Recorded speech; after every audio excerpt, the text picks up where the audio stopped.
አስተዳዳሪ መደቡ እያንዳንዱ ኢትዮጵያዊ እኩል ነው። ስለዚህ ይሄ በዘመነ መሳፍንት ወይም ደግሞ በዘር በባላባቶች የባላባት ልጅ ነው የሚለው አፄ ቴዎድሮስ ቋራው ሻንቅላ። ሰላም እንዴት ናችሁ ውድ ተመልካቾቼ?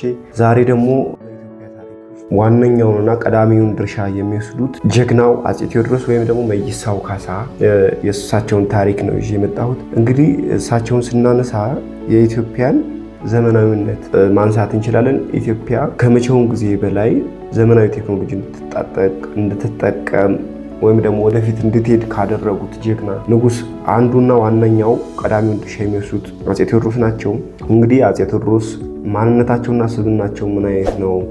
ምን አይነት ሰው ነበሩ ስንል አፄ ቴዎድሮስ እጅግ ውስብስብና ማራኪ ስብዕና የነበራቸው መሪ ናቸው። እንግዲህ አፄ ቴዎድሮስ ቆራጥ ባለራዕይ፣ የተበታተነች በዘመነ መሳፍንት የደከመችን ኢትዮጵያ አንድ የማድረግ ትልቅ አቅም ወይም ደግሞ ህልም የነበራቸው ለዘመናዊነት የጓጉ መሪ ናቸው አፄ ቴዎድሮስ።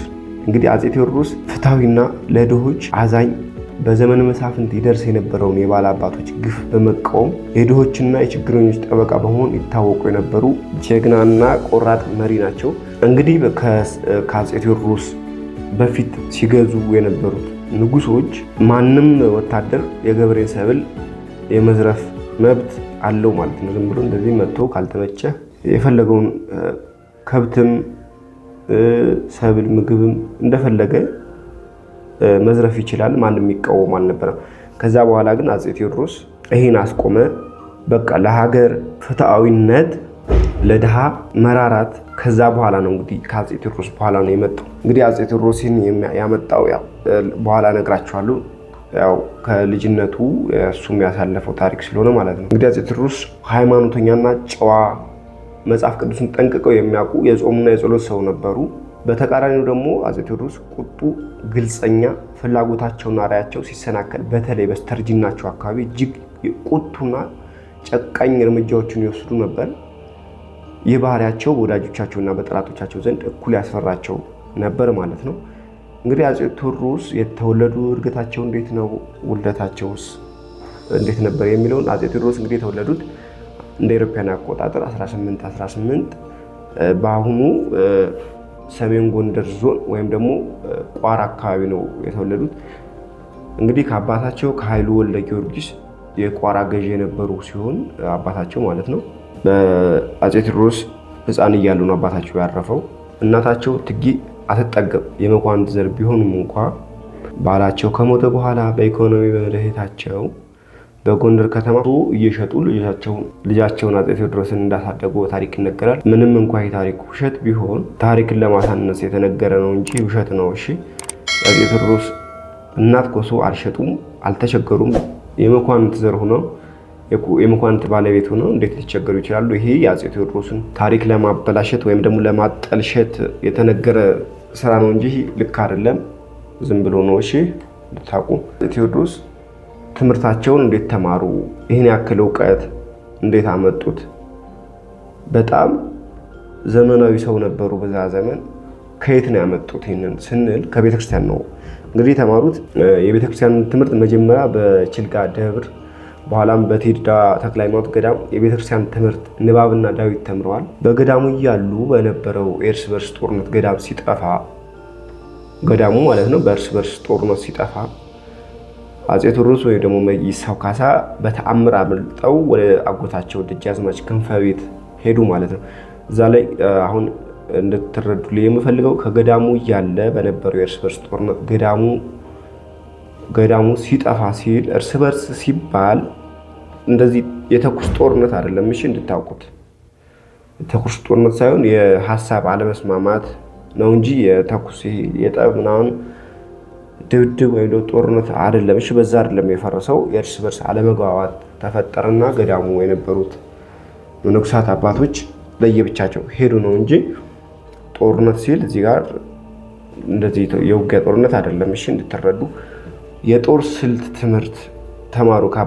ከአጎታቸው ቤት ከመጡ በኋላ ቀጥታ ከገዳም ወጡ። ከገዳም ወደ አጎታቸው ቤት ሄዱ። ከአጎታቸው ቤት ደግሞ የጦርነት ስልት ተማሩ።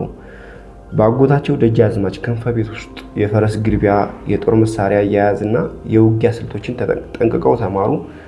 እዛ ላይ ጎበዝ ተዋጊና ስልተኛ መሆናቸውን ታየ ማለት ነው። እንግዲህ እዛ ላይ አሁንም እንድትረዱ ላይ የምፈልገው ያኔ የጦር ልምምድ እንዳሁኑ በዲሽቃ በዙ 23 በሞርተር በክላሽ ምናምን እንደዛ አይደለም። እሺ ያኔ እንደዛ የለም። ያኔ የነበረው ጦር ጋሻ ነው። እሺ ጦርና ጋሻ ብቻ ነው የነበረው። ተማሩ ሲል የጦርነት ስልቶችን ተማሩ ስንል ይሄ ጋሻ መመከቸው የለም እሱን አንድ፣ ሁለት ደግሞ እንደዚህ ጦር እንዴት እንደሚወረወር ተማሩ። ሁለት ደግሞ እንዴት ነው በመከቻው ተከላክሎ እንደዚህ በጎራዴ ማጥቃት የሚቻለው። በፈረስ ደግሞ ያለው በፈረስ እየሄድክ እንዴት በጦር ትከላከላለህ ወይም ደግሞ እንዴት በጎራዴ ታጠቃለህ ለማለት ነው። እሺ አሁን አይምራችሁ ላይ እንድታስቡት የምፈልገው በአፄ ቴዎድሮስ ዘመን መሳሪያ የለም። እሺ በዛ ሰዓት መሳሪያ የለም። ጦርና ጎራዴ ጋሻ ነው ያለው። እሺ ከዛ ወደ ስልጣን እንዴት መጡ?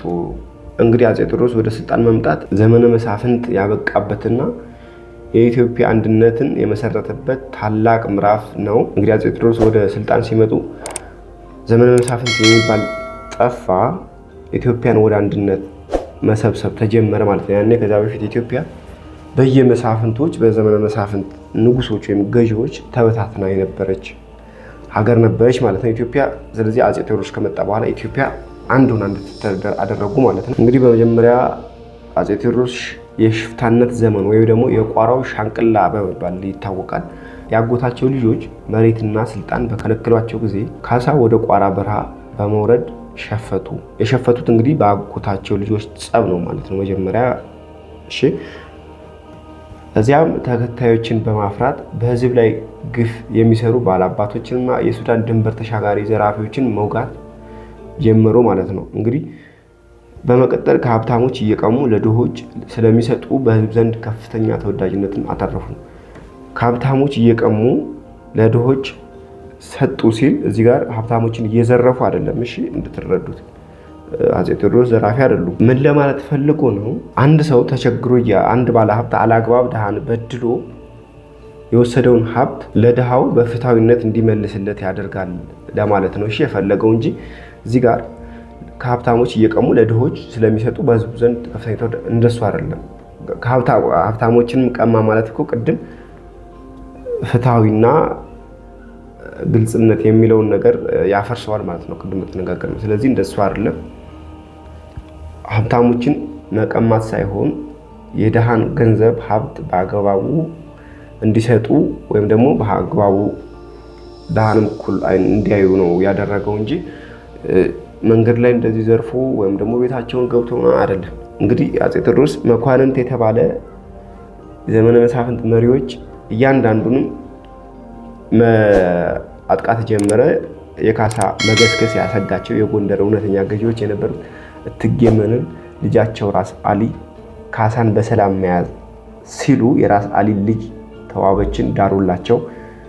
እንግዲህ አፄ ቴዎድሮስ ኃይሉ ከፍ እያለ በሄደ ቁጥር ሆኖም ግን ግጭቱ ስላልቆመ ካሳ ተከታታይ ታላላቅ ጦርነቶች በማድረግ የዘመነ ኃያላን መሳፍንት የጉራምባ ጦርነት ተጀመረ ማለት ነው። ለመጀመሪያ ጊዜ እንግዲህ ደጃዝማች ወንድይራድን የራስ አሊ ጦር አዛዥ ለመጀመሪያ ጊዜ አፄ ቴዎድሮስ እሳቸውን አሸነፉ።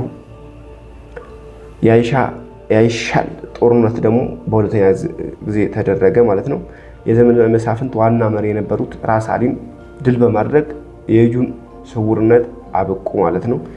በሶስተኛ አምባ ጀቤል ጦርነት የሰሜኑን ኃይል ገዢ ደጃዝማች ውቤን ማረኩ ማለት ነው። እንግዲህ አፄ ቴዎድሮስ ባለስልጣኖች ልጃቸውን ቢድሩለትም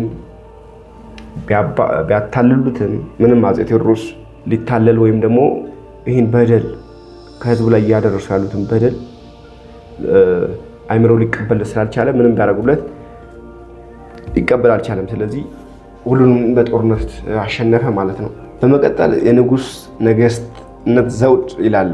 እንግዲህ አፄ ቴዎድሮስ የንጉስ ነገስት ዘውድነት እንዴት አገኙ የሚለውን ስናይ ሁሉንም የሰሜን መሳፍንት ድል ካደረጉ በኋላ ሁሎችንም መሳፍንቶች አሸንፉ የማረካቸውም አሉ። እሺ ብዙዎች ድል ካደረጉ በኋላ በደረስጌ ማርያም ቤተክርስቲያን ውስጥ በአቡነ ሰላማ እጅ ቅባ መንግስት ቀብተው ዳግማዊ አጼ ቴዎድሮስ ንጉስ ነገስት ዘኢትዮጵያ ተብለው ነገሱ ማለት ነው። ሁሎችንም የዘመነ መሳፍንት ገዢዎች ሙሉ ካጠፋ በኋላ ዳግማዊ አጼ ቴዎድሮስ ንጉስ ዘነገስት ዘኢትዮጵያ ተብለው ነገሱ ማለት ነው። የአጼ ቴዎድሮስ ስም የመጣው ከመጽሐፍ ቅዱስ ቃል ነው።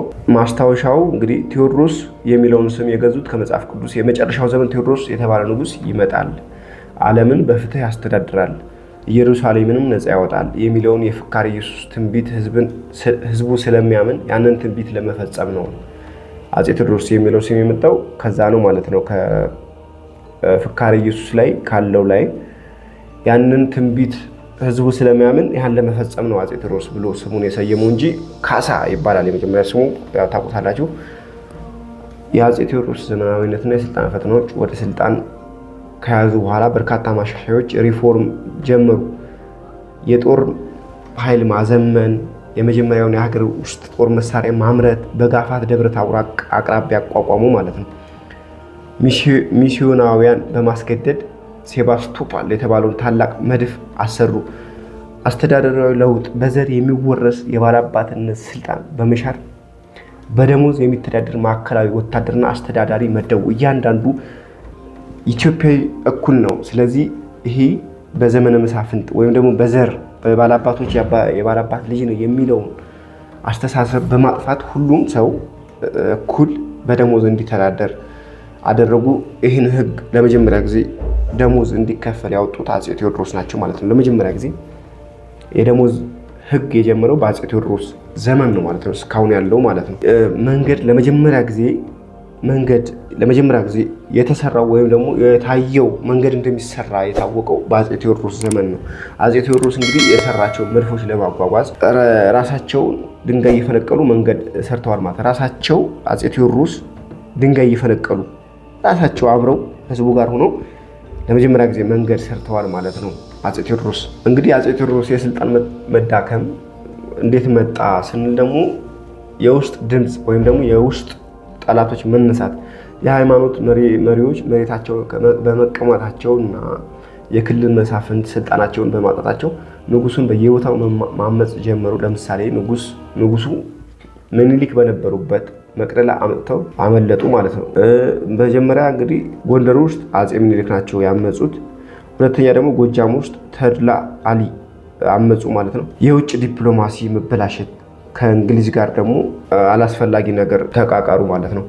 እንግዲህ ለእንግሊዝ ንግስት ቪክቶሪያ የላኩት የትብብር ደብዳቤ ምላሽ በመከልከሉ ነው። እንግዲህ አጼ ቴዎድሮስ ለእንግሊዟ ንግስት ቪክቶሪያ የላኩት የትብብር ደብዳቤ ምላሽ በመከልከሉ ንጉሱ ተቆጥተው በእርሳቸው ግዛት የነበሩትን እንግሊዛውያን የውጭ ሀገር ዜጎችን መቅደላ አምባ ላይ አሰሩ።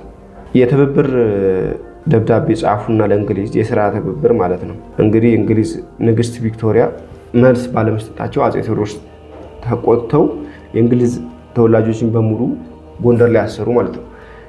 መጨረሻ እንግዲህ አሟሟታቸው የእንግሊዝ መንግስት የታሰሩትን ዜጎችን ለማስለቀቅ በጄኔራል ሮበርት ናፒር የተባለው ጄኔራል በሱ የሚመራ ዘመናዊ መሳሪያ የታጠቀ 32,000 ወታደር የያዘ ግዙፍ የጦር ኃይል በቋላ ምጽዋ በኩል ወደ ኢትዮጵያ ላከ ማለት ነው።